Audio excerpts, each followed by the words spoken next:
Hello সবাইকে, আমি তুলি আর এই হচ্ছে রিতম, রিয়া আর নব। আজ আমরা চলে গিয়েছিলাম আমাদের নদীর ধারে শান্তিধামের মেলাতে। আর এই শান্তির ধাম হলো আমাদের এখানে শ্মশানের নাম।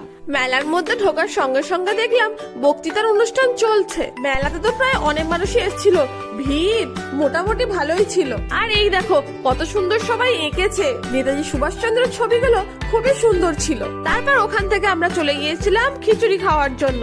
হ্যাঁ, এখানে অনেক মানুষকে খিচুড়ি খাওয়ানো হয়। চুরি খেয়ে মন ভরলো না, চলে গেলাম ফুচকা দোকানে ফুচকা খেতে, তারপরে চলে গেলাম ঘুগনি খেতে। মেলাতে একটাই সাজের দোকান বসছিল, তার মধ্যে কত ভিড়। আর এই দেখো বারবি স্টিকার বই, আমার তো খুবই পছন্দের। তোমাদের কার কার পছন্দ কমেন্ট করে জানিও। পরে একটা ভুট্টা খেতে খেতে আমরা বেরিয়ে পড়েছিলাম মেলা থেকে। আর এই দেখো মহারানী এখন পোজ দিচ্ছে। তোমাদের একটা জিনিস দেখাতে চাই, এই দেখো আমাদের এখানে নতুন বাঁধ হয়েছে। আর দেখো কেউ একটু পরিষ্কার পরিচ্ছন্ন রাখতে পারছে না। এই দুজনকে দেখো, মনে হয় কোনো এমার্জেন্সি ডাক এসছে।